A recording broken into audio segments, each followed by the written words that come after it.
see nothing. I know nothing. I know nothing. I see nothing. You look on nothing. I saw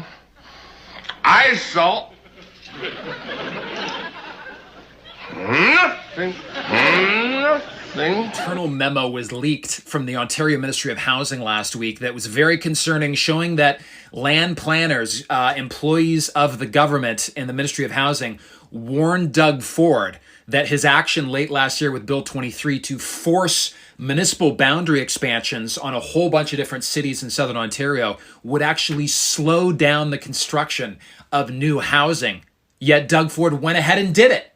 And the other very bizarre thing is, which I guess is not too surprising for Doug, is even though he knew it would actually slow down the construction of new homes, he did it anyways, and many of the people benefiting from these urban boundary expansions are people that have direct connections to either donating lots of money to the Conservative Party of Ontario or who are actually members of the Conservative Party of Ontario apparatus, whether it be fundraising or former actual members of the government itself. For example, in the Greater Toronto Hamilton area, before these urban boundary expansions were forced, there was 350 square kilometers of land approved for development in the Greater Toronto Hamilton area. And Doug Ford suggested that he was going to add more land to the stock, even though his very own affordable housing task force, ran by the CEO of Scotia Capital Markets, came to the conclusion that there's actually a ton of land, greenfield land already approved for development, and that adding more land to the stock would do nothing to help the housing crisis. So he proposed these changes. The people of Hamilton, the city councilors voted against it after doing a referendum with Hamiltonians, and Hamiltonians overwhelmingly voted against the urban boundary expansion because the data showed that there was already lots of land approved for development. Yet Doug Ford went ahead and forced these urban boundary expansions on many places, including Hamilton, Ottawa, York, Peel, Niagara, Halton, Waterloo, Wellington, Guelph, Barrie, Belleville, and Peterborough. So just in the Greater Toronto Hamilton area itself, these forced boundary expansions caused the available greenfield land in the land housing stock to increase from 350 square kilometers to 590 square kilometers. So the reason that this would actually slow down land construction is that there are part of the big problem in the housing industry people don't understand in Ontario is that we have limited capacity to build new houses compared to what the level of immigration rate is. You know, there's 1 million new Canadians coming into the country every 8 months under Justin Trudeau's immigration target, and generally between 40 and 45% of those people come to Ontario. Yet in the past 12 months, we built 65,000 new units of housing in Ontario. So it's an absolute clusterfuck because there's no way that we can build enough houses for what the immigration targets are. But what Doug Ford is doing by expanding these urban boundaries is actually slowing down the new housing construction process. What the land planners were saying in this leaked memo was that, listen, if you expand the boundaries from where they are, there's already sufficient land. If you expand them even more, and all of a sudden a developer that was going to be building a subdivision here is now building one out here, it's going to take much, much longer to build all the infrastructure to that further spot. It's also going to be more expensive. The developer has to pay for the infrastructure, but it's going to be more expensive to municipal taxpayers to serve that greater distance of infrastructure as well. So that drives up municipal taxes at the same time, right? Like in the past 12 months, we only built 65,000 new units of housing in this province. And actually, new housing starts are going down, even though there's insane demand, partly because a lot of the small and medium-sized developers, they can't profitably build in this high interest rate environment. So we're in quite a clusterfuck where the immigration rates are historically high on an absolute and a relative basis set by Justin Trudeau. And there's no way our housing industry can build enough houses, new units in Ontario. And then Doug Ford is doing all of these tweaks, benefiting land speculators that have direct connections to him. For example, the Greenbelt land swaps or expanding these urban boundaries when there's already more than enough land for development. By expanding the boundaries, the land speculators can make a lot more money, but it's going to be slowing down the limited capacity we actually have to build homes. So this is, again, another example that shows Doug Ford doesn't really care about solving the housing crisis in Ontario. He cares about wildly enriching his insider elite friends who are directly connected to him. So I hate, reporting on all this Greenbelt stuff, but there's just so much corruption going on with the Ford government that I can't help but share this news. Hi, this is Bill for the Fourth Insider. Do we ever have update for our taxpayers this week? We finally got into court against the city of Court Lakes after 10 years, a decade of them harassing, threatening, and charging us, but not taking us to court. Okay? And I want my assistant here, Kelly, is going to give the update as to what transpired in court. Well, hello, everybody. My name is Kellyanne Wolf, and I'm acting as a Mackenzie friend for Bell on the matter of this attempt at, what did we call it? Disguised That's expropriation. right, disguised expropriation. And Yep. what that is, for those of you out there who might not know, it's when the municipalities try to pervert and use their authority by manipulating bylaws and inferior laws in order to impose upon your land in a way that negatively affects you and costs you, so that eventually they can take your land from you, and or at least a resource upon it of which they don't have the authority to access otherwise.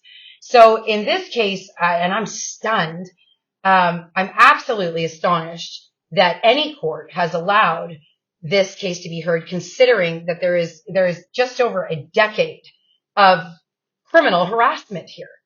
So, and the best part about it is not only does Bill have a hereditary right as an Ojibwe First Nations man to his own lands, but he also owns the Crown patents to the land. And every patent, I just want to make this very clear, comes with its own specific Items. So it's got some limitations. For instance, in his case, the only thing that the government, any level of government, has the right to access or consult upon on his lands are gold mines, silver mines, and what was it? White pine trees. White pine trees. I thought it was birch. No, pine. Yeah, white pine trees. And because those are the only exceptions to his rights and authority over the land, he could very well shut down any participation in any previous agreement made upon the lands by any of the previous owners in regards to the imposition of bylaws entirely, and any imposition or inquiry from the municipality. He does have the rights to do these. Now, the problem is that the court that he's in is an inferior court and does not have the jurisdiction to preside over matters concerning property at this level. They don't. And the arrogance, I could not believe the absolute arrogance of the Crown. First of all, she's an inferior Crown. However, she still has a duty and an obligation by her position to act, in place of the Minister of the Attorney General as a Crown prosecutor. And therefore, she is bound by the Constitution of this country to uphold his rights. And his rights do absolutely include his property. So, and by way of the Constitution, by way of the Crown, she was ridiculous. She was asserting that she had more authority than the monarchy, and it was laughable. So, in the first instance, when in the first hearing that we went to, now this entire caseload, which is massive. I mean, if you look at these books, there's 15 now volumes. And I mean, Bill really did his work. He's super, super organized. He's got all the histories. He's got everything stamped from clerk's offices, and he's even got original, which he submitted to the courts. Yep. Original copies of his Crown patent. Well, the funny part was they accused us of forging. Yes, it went, and that was the best because they actually did forge documents. Yes. They forged documents. So, and that's the city. Yes, to the point of absurdity that the bylaws that they printed out, they messed up, because when you print out a bylaw from the city clerk's office, and I'm not sure if there's a copy of one here or not. Anyways, in the top right hand corner, it will have the month and the year that it was printed, that they got it off of. Well, they tried to make it look like they printed that document was from 2018. Even though it's from 2022, but when they tried to erase the 22 part of the year, and put 18, they left a 2. So Yes.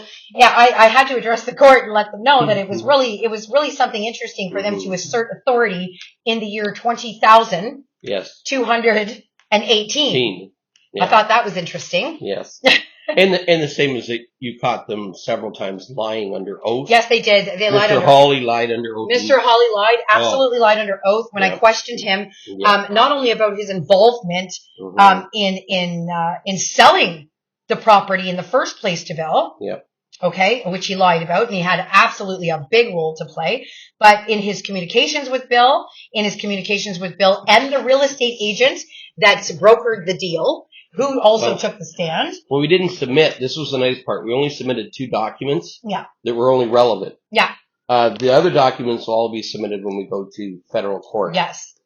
This document here is completely full of emails between Hawley, myself, on a number of properties that started way back, actually in 2010. Mr. Hawley, and even prior to that, he was involved in a minor variance on my farm property. So we've had a long relationship, and he painted it like as if I just met Bill. Oh yes. I just met him. Indeed, he did, and there's a serious conflict of interest there as well, and there's a conflict of interest in regards to the fact that he has ties to developers who are developing right now within this area. Yes. And that right there is a conflict of interest to his position as a director of the planning for the area, because if he's making money on the back end, that's crime. Yeah. That's crime. That's fraud.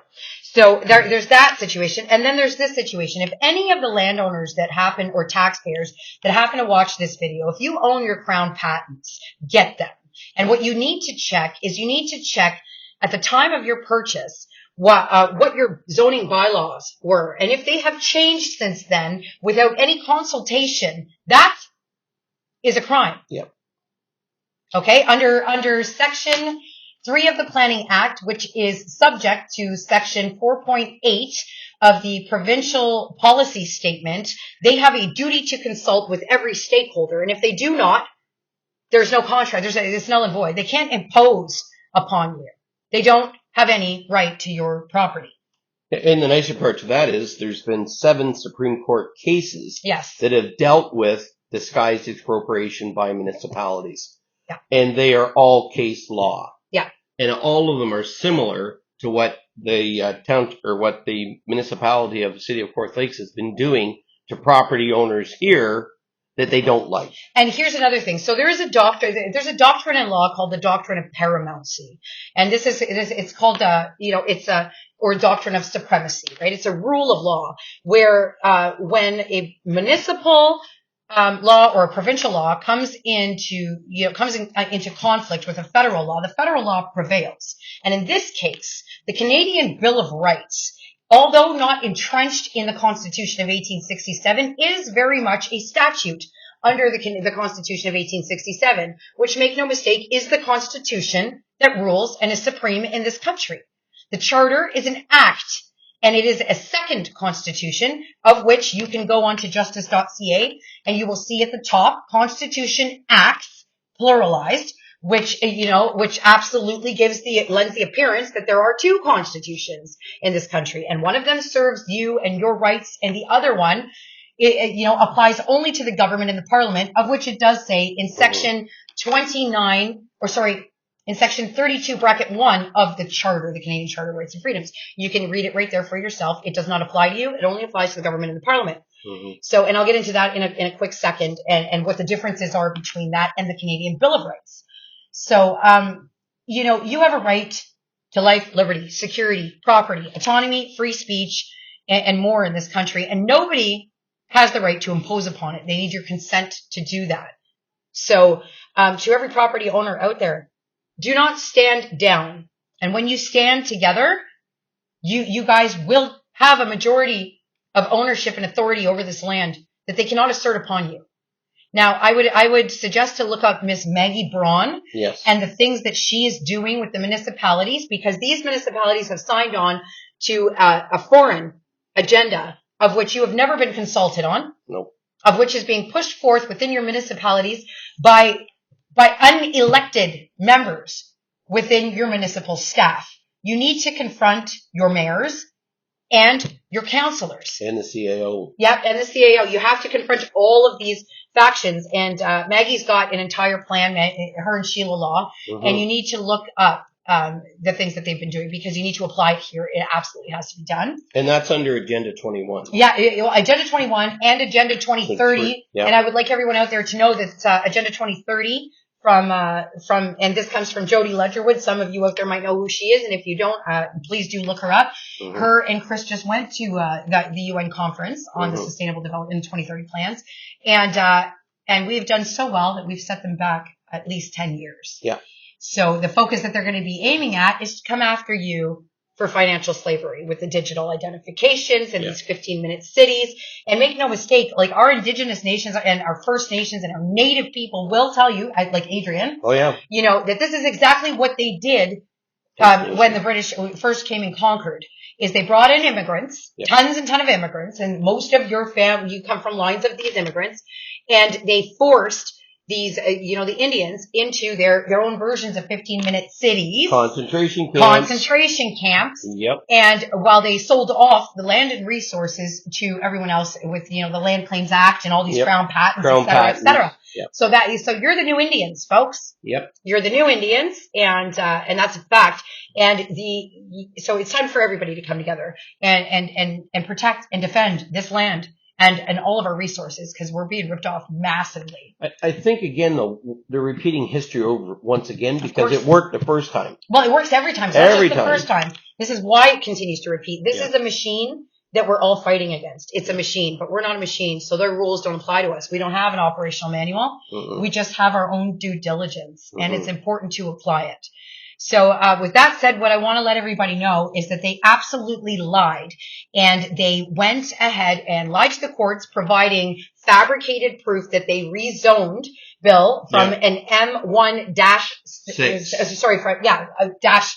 to an M1-5, which we have proven with the updated bylaws and the updated maps, like you can see right here, that were printed out at the clerk's offices, multiple clerk's offices, that was just simply not true. So now the nice part is they were shocked. We had the original documents from the previous owner. I just can't believe not only but the incompetence and arrogance of them to rely upon the incompetence and arrogance of others. Yeah. People, they think that you're stupid. They think you are stupid. Yeah. And if you do nothing, then I'm sorry, but you are. Yeah. And you deserve it. So it's time to do something. I'm happy to meet, and you know that, and I'll sit down and I'll help them in the best capacity that I can. I'm not an expert, but I do have access to some pretty serious experts, of which we're going to get involved, especially moving to the federal level. Well, that's why we've invited over the series of a year for people to come out and tell us their concerns at the Fourth Lakes taxpayers meetings. We hold one every Monday night, like tonight. Yeah. And we get a lot of interested people out. The problem is that's all they do. They don't go that other step. Now we're lucky in my case. I've got two other really strong supporters that the city has done exactly the same thing to them as well. Also, who own their crown patents, and they have crown patents as well. Yeah. So we're just waiting to get ourselves into federal court. Yeah, we are. So we're not sure of what the actual verdict is going to be, but I can't see him, it's touchy. I can't see him ruling against him, or he would have done it on the spot. You would have thought. And that Justice of the Peace did allow me to put that ridiculous crown attorney, in her place. And I have put on for the record, that she is attacking you with not only malicious prosecution, but vexatious harassment. And lied the whole time in her closing. Oh, she was very desperate. She was very, very desperate. So, and you know what she did was actually a crime. And I didn't address that at that point. But if we get to federal court, then I will be absolutely holding her to account. And I can do that because I did put her in her place on the factum and on and for the record. It's a violation of section 137 of the criminal code, the things that she did, right? So and we've requested a transcript because we're going to use that in our other two cases. Well, and that's the thing. So in most things is when, if he does rule against you, and we have to go to appeal, the difference with your case and the typical case that goes for appeal is that there is a jurisdictional issue because it pertains to land and property and a crown patent. So, and because of these things, most cases when you go to appeal, you can only bring forth the information that was brought forth in the previous matter, in the previous hearings of the lower courts. However, in this case, because this inferior court does not have the jurisdiction to preside over a matter of property law and crown patents, new information will be allowed to be submitted in a federal court. And that'll be our other 15 volumes of information. Because, and they're going to want to know everything. And we will be pushing for a full court order against this municipality to stand down. And then we will be holding every single individual named and involved in these documents to full account in their individual capacity. So, they don't call me a wolf for nothing. I guess it's stay tuned, eh? Nah. This ain't over. No, it's not. It's not over at all. And there are other remedies from our network that will be coming forward, including and not limited to, and I gotta plug it, in 8 to 10 months from now, we are going to be providing every single individual in Canada the ability to govern themselves and walk away from this regime. Yes. So look out for that. And it's like having your own independence, but still living within a country. Absolutely, and keeping our institutions and not causing any harm to anyone who's dependent upon them. Exactly. So, and that's what's important. So, you know. But I think the day has come that politicians are going to find themselves accountable to the people again. Well, they have to. And here's the thing, right? So anybody out there, and I'm going to give you the resources so you don't have to take my word for it. You can go and look it up yourselves. In the Constitution of 1867, the structure, roles, obligations, requirements, duties, and limitations of our government is absolutely, explicitly, and definitively described. And look it up and you will see. Nowhere in there are you going to find a premier, a prime minister, or a political party. Because these people are not your government. No. They are representatives of a third-party service corporation whose job it's supposed to be to mitigate between the people and the government. Who is the government? The Privy Council and the executive branch. Okay? And then we have an independent arm, which is the judicature. Mm-hmm. And that regime is absolutely gunning and aiming at destroying the independence of our judicature. And that's something that I'm dealing with in my own personal matters. Yep. And I want to keep the focus on this. Mm-hmm. So do participate. Do come out on Monday nights, and I mean, this is your life, your livelihood, your land, your property. Well, this is your grandchildren's future. This is our water. Yeah. We're talking We have the cleanest air in the world and we are the richest country in the world in natural resources. So to every one of you landowners out there, you have a duty and an obligation to protect these things. So do it. I got to thank you, Kelly, for coming up. Oh, I got to thank you. It's always a pleasure. It's all about community, guys. Yeah, I'm going to tell you something. When we unleashed the wolf, the chickens ran. I'll tell you. They could not stand the heat. All right. Well, it's embarrassing. It's embarrassing for people to go to law school for all those years. Yeah. And I do have some law training. The judge was taken aback a bit. Oh, yeah. But that's because he's inferior. Yes. So, and the matters that I usually attend to, I'm before a judge of inherent jurisdiction in a court of equity, and they are fantastic. They are not corrupt. No. They are on our side. And as you saw. I was there. I was there in court with you. Yeah. And witnessed the difference. The respect that they gave to Kelly on her matter. Very forthright, very respectful, and did not call her down at any time like the way she was treated in Hazard County Courthouse. Yeah. By judge or worship or but whoever. He still bowed down. He had no choice. He had to bow. He still bowed down. Yeah, I suppose I'll let it. And he puts his head down because he couldn't even look at me. Yeah. Because he is a judge of an inferior court and does not have jurisdiction over me. I'm a sovereign woman.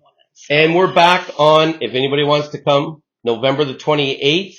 For verdict. In Hazard County Courthouse, Lindsay. Yeah. Courtroom 7. Yep. Thank you. Thank you again, Kelly. Yep. Good night. Good night, guys. There's another investigation being opened up into Doug Ford. When it rains, it pours, ladies and gentlemen. So this is the Auditor General. They've announced that they're investigating Doug Ford's use of the MZO tool, the Ministerial Zoning Order, which is a basically emergency use only tool that premiers have where they can override all provincial planning, all municipal planning to rezone land. And it's been used a ton of times by Doug. Doug has used this. It's supposed to be used once in a blue moon. Doug has used the MZO tool more in just his first 4 years in office. He's used it more than all the other premiers combined in the history of this province. So one great example of what he has used an MZO for in a highly sketchy manner is the MZO he gave to Shakir Rahmatullah of Flato Developments for the Drudge family farm in Northern Markham. You know, we covered that story. We did the podcast on Wild Ontario podcast with Heather Drudge, link in bio to listen, about what happened with that story. So, you know, he bought the farm for $15 million.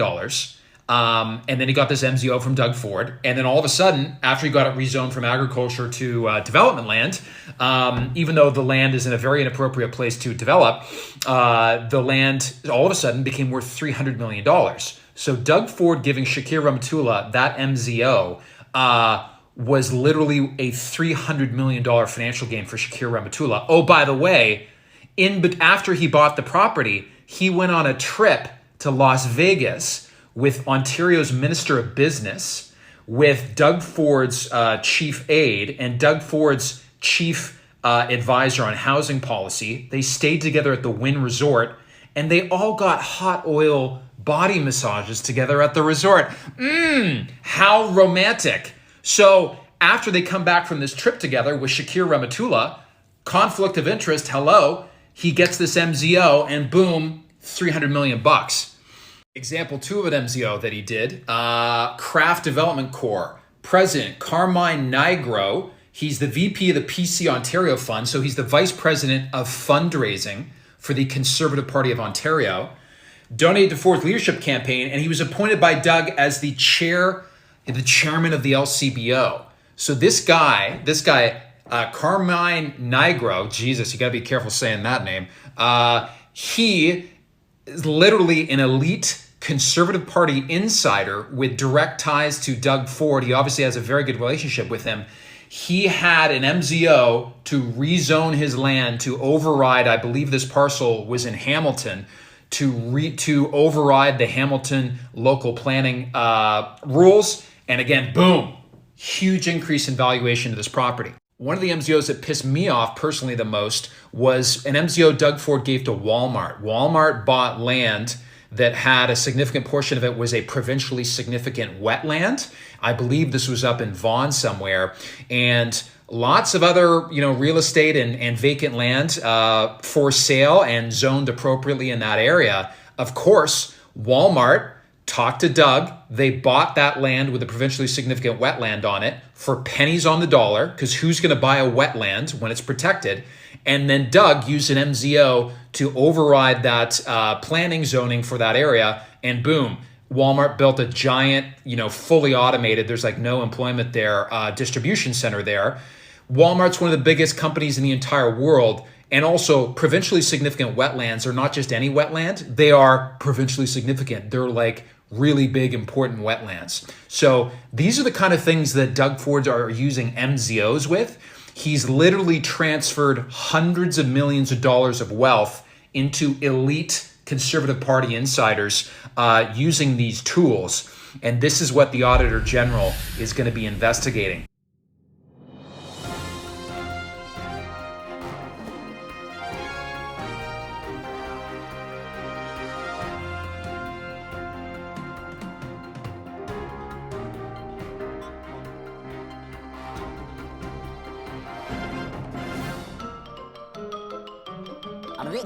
That's all, folks.